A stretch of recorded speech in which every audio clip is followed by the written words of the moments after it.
ఇందాక బాప్తిసం తీసుకున్న వాళ్ళ కోసం ఉద్దేశించిన ఒక వాక్య భాగాన్ని గుర్తుందా? ఎంతమంది గుర్తుంది? ఏ వాక్య భాగం అంటున్నాం? రోమీయులకు రాసిన పత్రిక 6వ అధ్యాయంలో ఉన్న సంగతి నేను ఇందాక మీకు క్లుప్తంగా 3 ముక్కల్లో చెప్పాను. అయితే దానికి మళ్ళీ జ్ఞాపకం చేస్తూ దానికి అనుసంధానంగా చెప్పబడిన కొన్ని సత్యాలను తిరిగి మళ్ళీ మీకు జ్ఞాపకం చేసే ప్రయత్నం చేస్తాను. రోమీయులకు రాసిన పత్రిక 6వ అధ్యాయం, రోమీయులకు రాసిన పత్రిక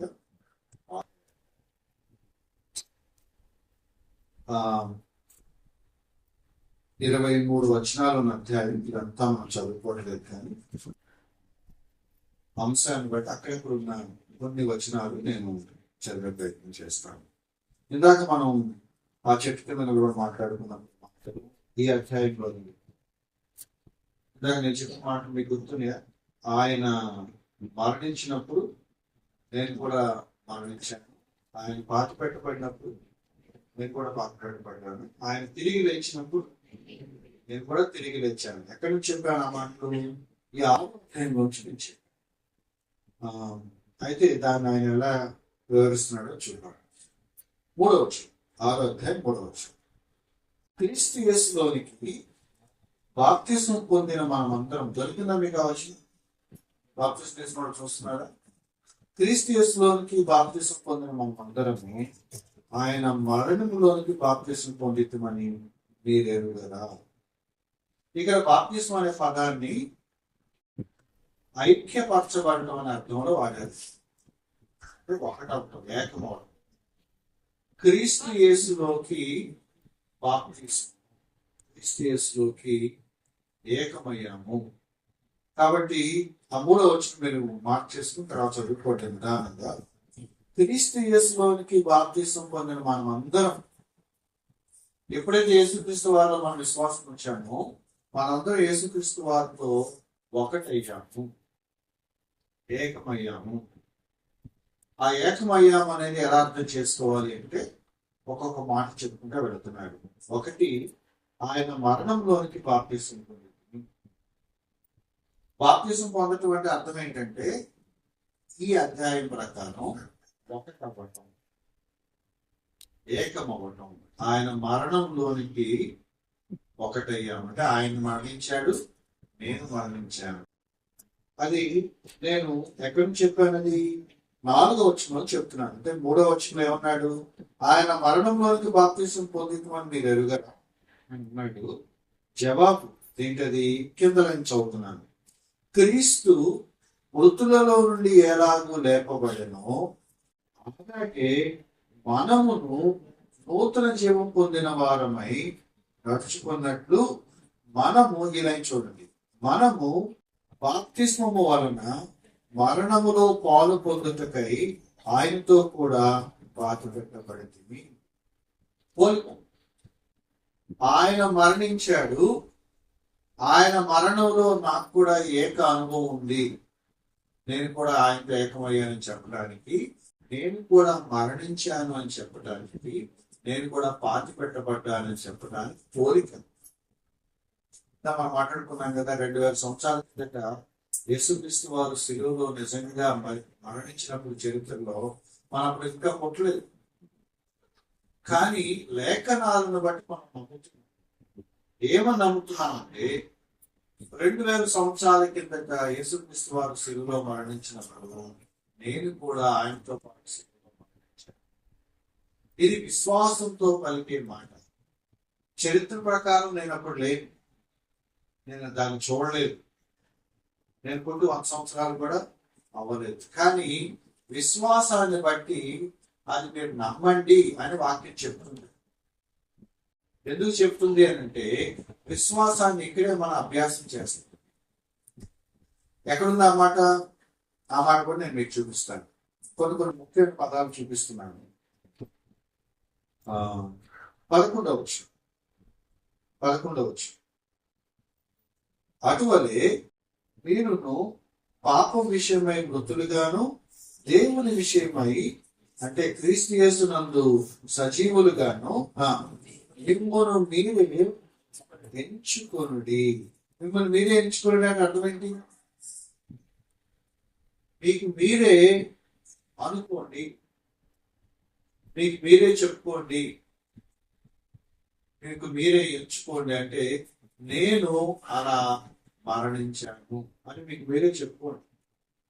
నేను అలా పాతిపెట్టబడ్డాను, నేను అలా తిరిగి లేచాను అని మీకు మీరే అనుకోండి. ఇది హిప్నాటిజంగా ఊరికి నాన్న అనేసుకోవడం కూడా కాదు. దాన్ని అర్థం చేసుకోండి అంటున్నాడు. ఆ మాట ఎక్కడ ఉంది? అది కూడా నేను మీకు చూపిస్తాను క్లుప్తంగా. అక్కడక్కడ కొన్ని పదాలు మీరు వెతికితే కరెక్ట్ మాట మీకు చెప్తున్నాను. 5వ వచనం చదువుతారు ఎవరైనా? 5వ వచనం, ఆయన మరణం యొక్క సాదృశ్యం ఉంది. ఆ పదం గుర్తుపెట్టి ఏమంటాం దీన్ని ఏమంటాం? సాదృశ్యం అని అంటే పోలిక, ఉదాహరణ. ఆయన మరణాన్ని సాదృశ్యంగా తీసుకొని నేను కూడా మరణించాను అని అనుకుంటున్నాను. మీకు అర్థమవుతుందా నేను చెప్పే మాట? 5వ వచనం, ఆయన మరణం యొక్క సాదృశ్యములో కరెక్ట్ మాట ఇక్కడ ఉంది. మనం బాప్తిసం ఏదైతే అంటున్నామో ఆ మాట ఏంటో తెలుసు. ఇక్కడ ఆయనతో ఐక్యము గలవారమై అన్నమాట. అంటే నేను యేసుక్రీస్తు వారు ఇప్పుడు ఒకటే అని అన్నప్పుడు ఆయన మరణించిన సాదృశ్యాన్ని నేను మరణించినట్టుగాను, ఆయన పాతి పెట్టబడిన సాదృశ్యాన్ని నేను పాతి పెట్టబడినట్టుగాను, ఆయన తిరిగి లేచిన సాదృశ్యాన్ని నేను తిరిగి లేచిన సాదృశ్యంగాను నాకు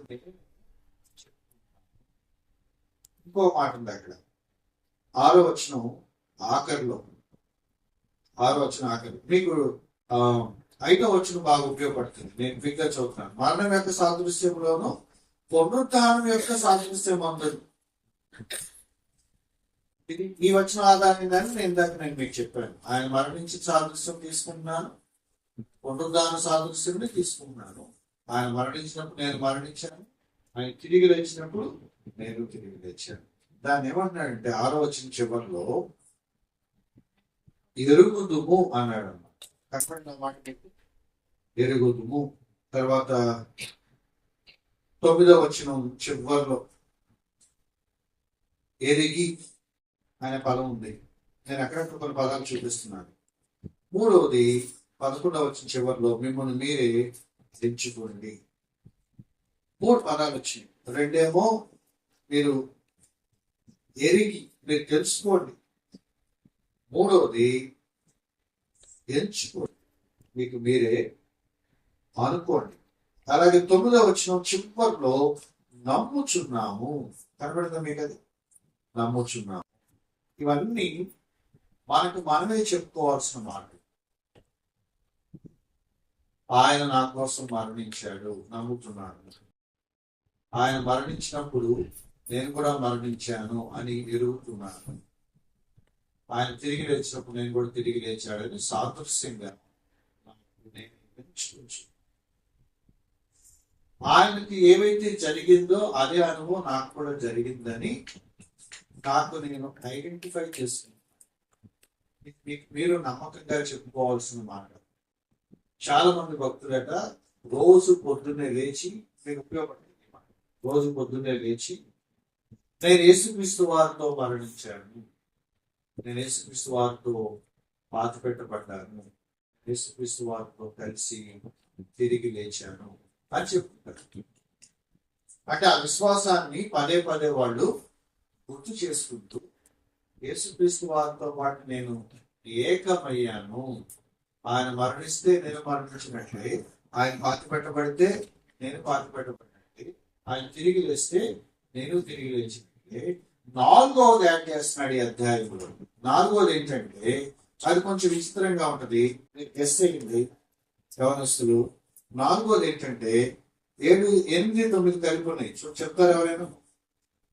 4వది నేను 3 చెప్పాను. 4వది ఎవరు చెప్తారు? నా వెనకాల ఉన్న వాడు కూడా చెప్పచ్చు. 9వ వచనం ఆఖరిలో ఉంది, ఆయనతో కూడా జీవిస్తాం. ఆయన ఎక్కడున్నారంటే ఇప్పుడు అది కూడా చూపించిన మీకు యవనస్తులకు ఉపయోగపడుతుంది. ఎక్కడున్నారండి?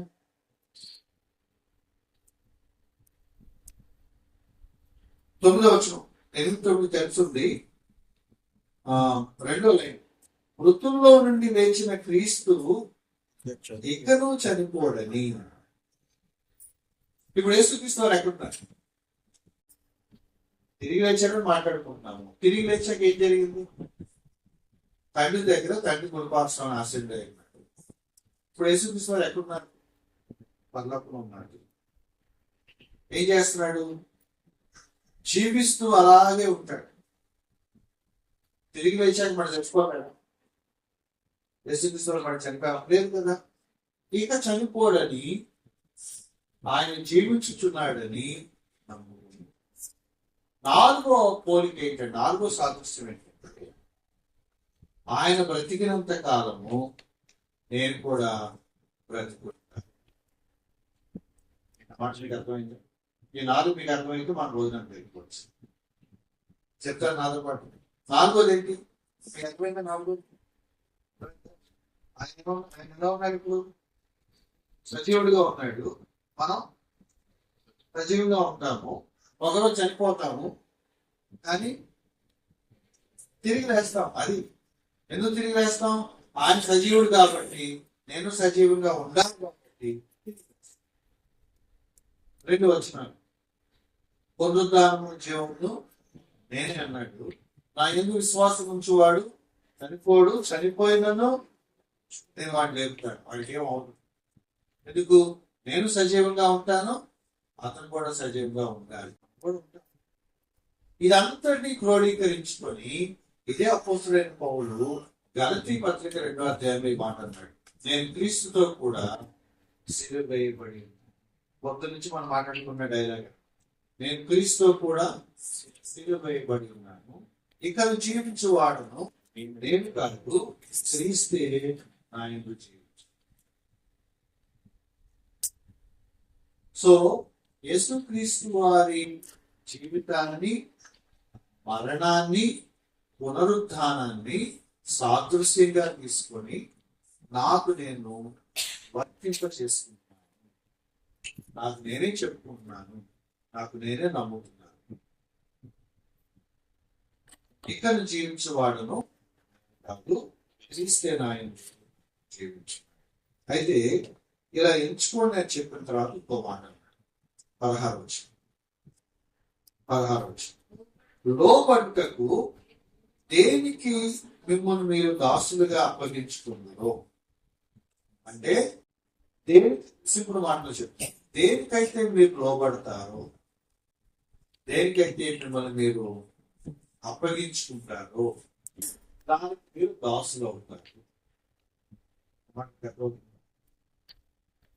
ఏది మీకు ఇష్టమో, దేనికి మీరు సరెండర్ అయిపోతారో దానికి మీరు దాసులు. దేవుడికి లోబడాలని మీరు అనుకుంటే మీరు దేవునికి దాసులు అవుతారు. లోకానికి లోబడాలని మీరు అనుకుంటే మీరు లోకానికి దాసులు. ఇప్పుడు రక్షించబడిన వ్యక్తికి, బాప్తిసం తీసుకున్న వ్యక్తికి దేవుడు ఇచ్చే ఒక స్వాతంత్రం ఏంటంటే, ఇప్పుడు నీ చేతిలో ఉంది అని అంటున్నాడు. ఇదివరకు మనం లోకంలో, పాపంలో, శరీరానుసారంగా జీవించాము. ఇప్పుడు అలా జీవించాల్సిన అవసరం లేదు. దీని ఇప్పుడు నిర్ణయించుకో. మీరు ఇదివరకులాగా జీవిస్తే ఎవరికి దాసులు అవుతారు? పాపానికి దాసులు అవుతారు, లోకానికి దాసులు అవుతారు. కానీ ఇప్పుడు ఇంకోలాగా జీవిస్తే దేవుడికి దాసులు. మీరు దేనికి దాసులుగా ఉండాలని మీరు అనుకుంటారో అది ఎవరి చేతిలో ఉంది? అది మీ చేతిలో. అది మీ చేతిలో. మీరు దేనికి లోబడాలని మీకు అనిపిస్తుందో అటువైపు మీరు బెండ్ అవుతున్నారు. బైబిల్ చెప్తున్న మాట ఏంటి? పాపం చేయవాడు పాపం నాకు దాసు, దేవుడికి లోబడేవాడు దేవుడికి దాసు. మన విశ్వాస జీవితంలో ప్రతిరోజు మనకి ఈ స్వేచ్ఛ ఉంది. నేను దేవుడికి తగ్గట్టుగా జీవించాలా, లోకానికి తగ్గట్టుగా జీవించాలా అనేది నా చేతిలో. నేను అనుకుంటా ఉంటాను, నేను తీర్మానం చేసుకుంటా ఉంటాను. నేను దేవుడికి లోబడుతున్నంత సేపు దేవుడికి దాసుడిగా ఉంటాను. నేను ఎప్పుడైతే లోకం వైపు తిరుగుతాను ఆటోమేటిక్గా అవుతాను, లోకానికి దాసు. అందుకే ఇది మన చేతిలో ఉంది కాబట్టి ఇప్పుడు మనం ఏం చేయాలో చెప్తున్నాడు, అది నేను చూపించి ముగిస్తాను. 17 ఇదివరకు అంటే మనం మారుమనసు పొందక ముందు ఎలా ఉన్నాము? పాపానికి దాసులుగా ఉన్నాము. అయితే ఉపదేశ క్రమానికి మనం అప్పగించబడ్డాం. ఉపదేశ క్రమం అంటే వాక్యం. ఇదివరకు పాపానికి దాసులుగా ఉన్నాము, కానీ ఎప్పుడైతే ఆ మెసేజ్, ఆ ఉపదేశం మనకు వినపడిందో వెళ్ళగా దానికి లోబట్టం ప్రారంభించాం. ఎప్పుడైతే ఆ సువార్తకు లోబడ్డామో అక్కడ మాట మీరు చూడండి, దానికి హృదయపూర్వకంగా లోబడిన వారై. సువార్త బలవంతం చేస్తే వచ్చేది కాదు. వినుట వలన విశ్వాసం కలుగుద్ది. విశ్వాసం కలుగుతున్న కొద్దీ మీరు హృదయపూర్వకంగా లోబడతారు. దేవుని పట్ల ఆసక్తి మీకు ఎలా కలిగింది? ఎవరో బ్రెయిన్ వాష్ చేస్తే రాదు, మీ అంతటి మీకు రావాలి. మీరు హృదయపూర్వకంగా ఆ వాక్యానికి లోబడ్డారు. ఇప్పుడు చదువుతున్నాను చూడండి. ఎప్పుడైతే హృదయపూర్వకంగా లోబడ్డారో పాపం నుండి విమోచింపబడి నీతికి దాసులై. ఇది మన సాక్ష్యం అన్నమాట.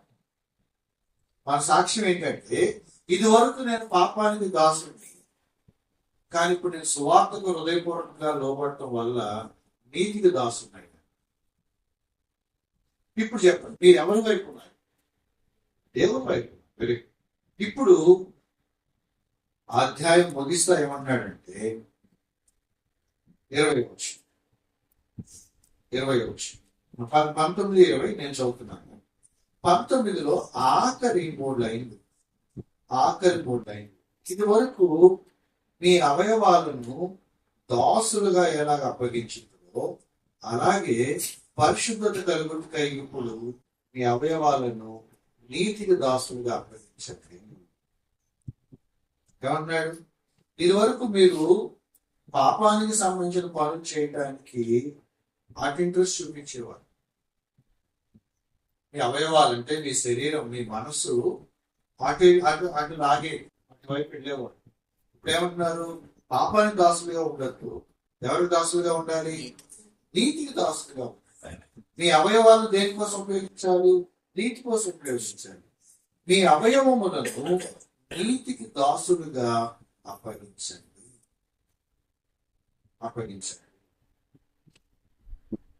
ఇప్పుడు మీ చేతిలో మీ లైఫ్ ఉంది. పాపం వైపు మొగ్గు చూపిస్తూ ఆ పనులు చేద్దామా? దేవుడి వైపు మొగ్గు చూపిస్తూ దేవుడి పనులు చేద్దాం. ఎవరు మీకు చెప్పరు, మీరే చెప్పండి, మీరే తీర్మానించు. మీరే అనుకో, నేను ఇలా ఉండకూడదు, నేను ఇలా ఉంటాను. ఇదివరకు ఇలా జీవించాను, ఇప్పుడు ఇలా జీవిస్తాను. ఇదివరకు నా శరీరం అటువైపు అడుగులేసింది, ఇప్పుడు నా శరీరం ఇటువైపు అడుగులేదు. ఇదివరకు నా అవయవాలన్నీ దానికి ఉపయోగించాను, ఇప్పుడు నా అవయవాలను నీతి కొరకు ఉపయోగించాలి.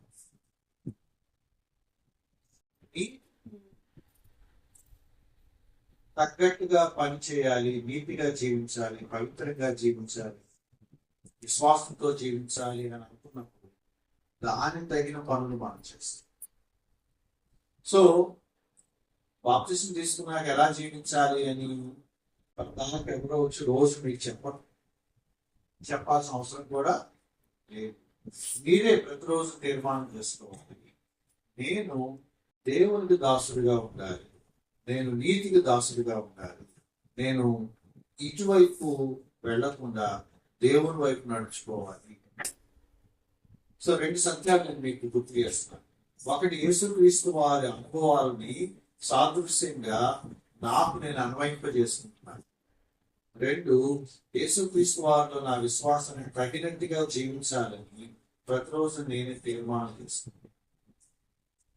ఒకటి, ఆయనతో పాటు నేను మరణించి తిరిగి లేచాను, కాబట్టి ఇప్పుడు నేను ఆయన తగినట్టుగా జీవించాలని నన్ను నేనే తీర్మానం చేస్తాను. సో ఎటువైపు నా మనసు ఉందో నేను దానికి దాసును. నేను నీతికి దాసును అవ్వాలి, పరిశుద్ధతకు దాసును అవ్వాలి, దేవుడికి దాసును అవ్వాలి అని మీరు అనుకుంటే ఇటువైపే మీ శరీరాన్ని, మీ అవయవాలను ప్రేమిస్తారు. మనకున్న పని ఒకటే, ఏ రోజుకి ఆ రోజు నేను దేవుని వైపు ఉన్నాను, నేను దేవుని వైపు ఉన్నాను అని మనం దేవుని వైపు నెట్టుకుంటా ఉంటే విశ్వాస జీవితంలో ముందుకి వెళ్తూనే తలవంచి ప్రార్థన చేస్తుంది.